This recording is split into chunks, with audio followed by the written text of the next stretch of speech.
तेज मंगल हो, तेज मंगल हो, सारे जग का तेज मंगल हो। तेज शांति रहे, तेज शांति रहे, सारे विश्व में तेज शांति रहे।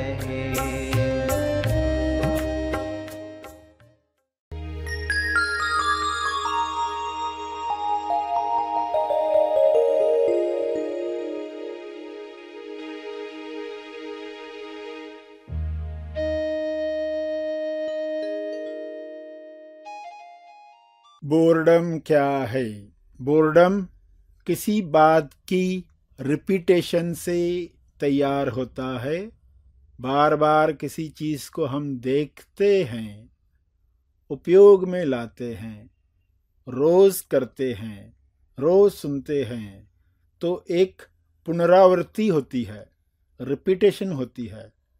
तो इंसान को लगता है इस बात से तो मैं बोर हो गया। सभी को शुभेच्छा।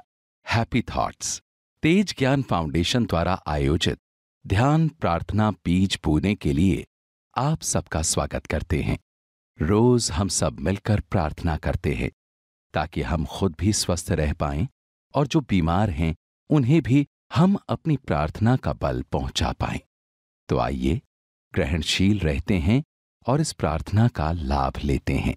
सभी आंखें बंद रखते हुए प्रार्थना करें।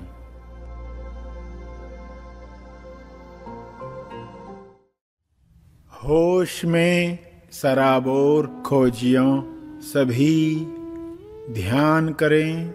ध्यान प्रार्थना बीज बोकर सारे विश्व के लिए मुक्ति की प्रार्थना करें। हर विकार से मुक्ति की प्रार्थना, हर बीमारी से मुक्ति की प्रार्थना। शारीरिक बीमारी हो या मानसिक बीमारी हो, विश्व के सारे लोग मुक्त हो जाएं, ऐसी प्रार्थना करें। स्वयं के लिए भी प्रेयर जरूर करें कि आप जिस बीमारी से मुक्त हो चुके हैं सभी मुक्त हो जाएं। जिन बीमारियों से मुक्त हो रहे हैं सभी मुक्ति का आनंद लें। बोर्डम की बीमारी से लोग और नई नई बीमारियों को आमंत्रित कर रहे हैं, तो यह बीमारी जड़ से इंसान के अंतर मन से निकल जाए, ऐसी प्रार्थना करो। हे परमात्मा, आपकी रचनात्मकता हर इंसान के अंदर कूट कूट कर भरी हुई है। इस रचनात्मकता से, सृजनात्मकता से सभी अपने बोर्डम से मुक्त होकर विश्व कल्याण के लिए निमित्त बने। बोर्डम के साथ आने वाली बीमारियां, दुख, क्रोध समाप्त हो। यहाँ तक कि बोर्डम से लोग अपनी पहचान प्राप्त करने के लिए भगवान बुद्ध की तरह कदम उठाएं, स्वयं को पहचान लें, आत्म साक्षात्कार कर लें। मानसिक बीमारियों की मानसिक वैक्सीन, ज्ञान की वैक्सीन सबको लग जाए। सभी आनंद से भरपूर होश में सराबोर होकर एक दूसरे की मदद करें और सेवा का आनंद उठाएं, संतुष्टि पाएं। ऐसा विश्व निर्माण हो सकता है। बोर्डम को ही निमित्त बनाकर लोग नव निर्माण करके सभी के मंगल के लिए कार्य कर सकते हैं। यह कार्य शुरू हो चुका है। यह बढ़ते बढ़ते सारे विश्व पर छा रहा है। हे परमात्मा, इसके लिए आपका बहुत बहुत धन्यवाद। बोर्डम में इंसान स्वयं को मुर्दा महसूस करता है। ईश्वर अपना एहसास करने के लिए जिंदा शरीर, मनुष्य शरीर निर्माण करता है। जिंदा होने का एहसास ईश्वर का एहसास है। मानसिक रोग इस एहसास को ढक देते हैं। यह मानसिक रोग मुझ में से समाप्त हो जाए और सभी को इसका लाभ मिले। ईश्वरीय गुण मेरे द्वारा प्रकट हों। जिंदा होने के एहसास से मेरे सारे निर्णय हों। हे परमात्मा, मुझे ऐसी बुद्धि दो ताकि मैं वह जीवन जीऊं जो मेरे द्वारा जिया जाना है। जिंदा होने का एहसास महसूस करके मैं प्रतिसाद दूं। मेरे हर प्रतिसाद में होश हो, समझ हो, भक्ति हो। पूरे ध्यान से होश में जीकर ईश्वरीय गुणों की अभिव्यक्ति मेरे द्वारा हो। ऐसी कृपा करो, ऐसी कृपा हो। ऐसी अदृश्य कृपा मुझ पर सदा बरसते आई है। कृपया इसे जारी रखो। धन्यवाद, धन्यवाद, धन्यवाद। सुख और दुख के बीच में बोर्डम भी है तो जागृति भी है। सुख दुख के पार हमें जागृति को पहचानना है, वरना बोर्डम में हम अपनी चेतना को गिराकर और निचले स्तरों पर चले जाते हैं। ऐसा विवेक सब में जागृत हो कि सुख दुख के पार परम अवस्था में हम जागृत हो जाएं। ऐसी शुभकामना रखते हुए प्रार्थना करें। जागृति के प्रकाश को पृथ्वी पर उतरते हुए देखें। सभी इसी भाव में बैठे रहें।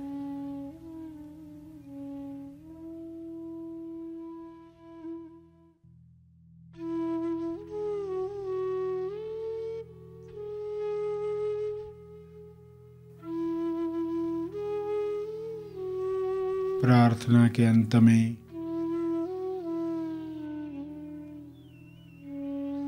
अपने तप का बल, अर्जित बल लोक कल्याण के लिए समर्पित करेंगे।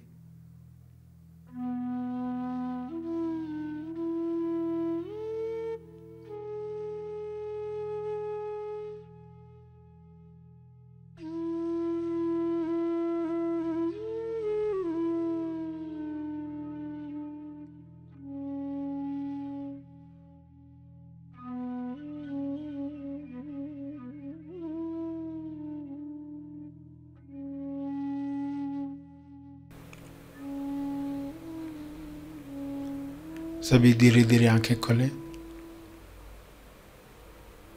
आइए सब ग्रहणशील होते हैं एक चेतना संदेश सुनने के लिए।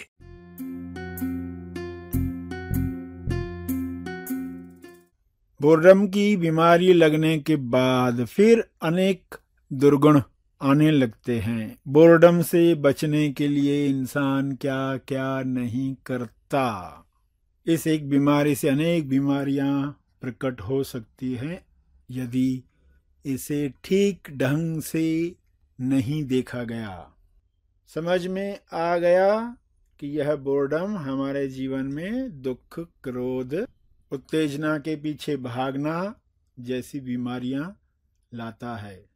कैसे हम इससे मुक्त हों? उपाय क्या है?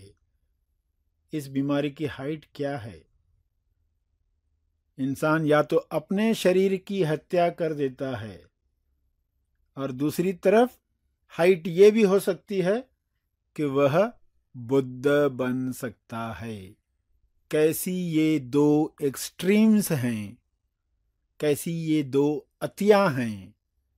तो क्यों न हम बुद्धत्व की तरफ, साक्षात्कार की तरफ, स्वयं की पहचान की तरफ बढ़ें।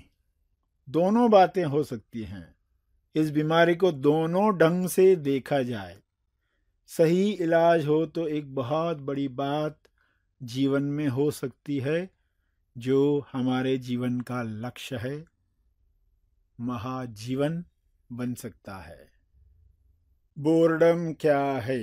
बोर्डम किसी बात की रिपीटेशन से तैयार होता है। बार बार किसी चीज को हम देखते हैं, उपयोग में लाते हैं, रोज करते हैं, रोज सुनते हैं, तो एक पुनरावृत्ति होती है, रिपीटेशन होती है।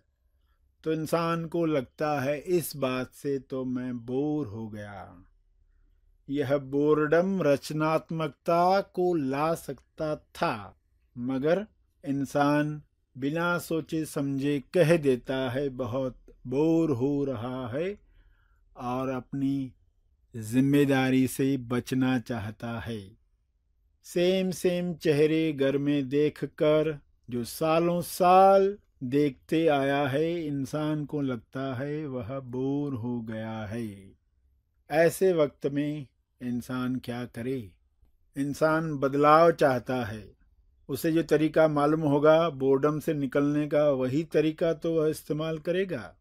वह मैगजीन उठाकर पढ़ेगा, गपशप करेगा, चुगली करेगा, समय काटने के लिए, उत्तेजना पाने के लिए व्यसनों में जाएगा, डबल नुकसान आदत तैयार करेगा। लोग जब नए आए हुए मेहमान को अपने किस्से सुनाते हैं तो मेहमान को तो सब नया लगता है, रोचक लगता है, मगर घर के अन्य सदस्य बोर होते हैं, क्योंकि उन्होंने वे किस्से कई बार सुने होते हैं, कई बार वही जोक सुना होता है। लोगों को दिखाने के लिए हंस लेते हैं, मगर अंदर से मजबूरी में बोर होते रहते हैं। चुटकुले की रिपीटेशन भी बोर कर देती है। बोर्डम की वैक्सीन कैसे लगाएं? देखा गया है कि यह बीमारी 2.5 साल से लगनी शुरू हो जाती है। जब बच्चे की उम्र 2.5 साल से ऊपर होने लग गई है तो यह बीमारी भी तोलुमन द्वारा अंदर आने लगती है। आज तक कोई ऐसी इंजेक्शन या टीके नहीं बनाए गए हैं जिससे यह रोग न लगे, बचपन में ही यह बीमारी न हो जाए। टेम्पररी इलाज करके बीमारी समाप्त नहीं होती, कुछ दिनों महीनों के लिए दब जाती है, मगर फिर सिर उठाती है। टेम्पररी इलाज यानी फिलहाल यह कर दो, फिलहाल वह कर लो, फिलहाल कुछ पढ़ लो, फिलहाल कुछ सीरीज, वेब सीरीज देख लो, फिलहाल किसी रेस कोर्स में जाकर मन बहला लो। कुछ तो ऐसा कर लो ताकि थोड़े वक्त के लिए हम इस बोर्डम से मुक्त हो जाएं। कुछ तो एक्साइटमेंट हो, कुछ उत्तेजना हो कि हम जिंदा महसूस करें। क्योंकि बोर्डम में क्या होता है, इंसान जिंदा महसूस नहीं करता, उत्तेजना में वह जिंदा महसूस करता है, क्रोध करके भी वह जिंदा महसूस करता है। बोर्डम से ज्यादा उसे क्रोध पसंद आता है। तो हम जिंदा होना चाहते हैं, जिंदा होते हुए भी हम जिंदा होना महसूस करना चाहते हैं।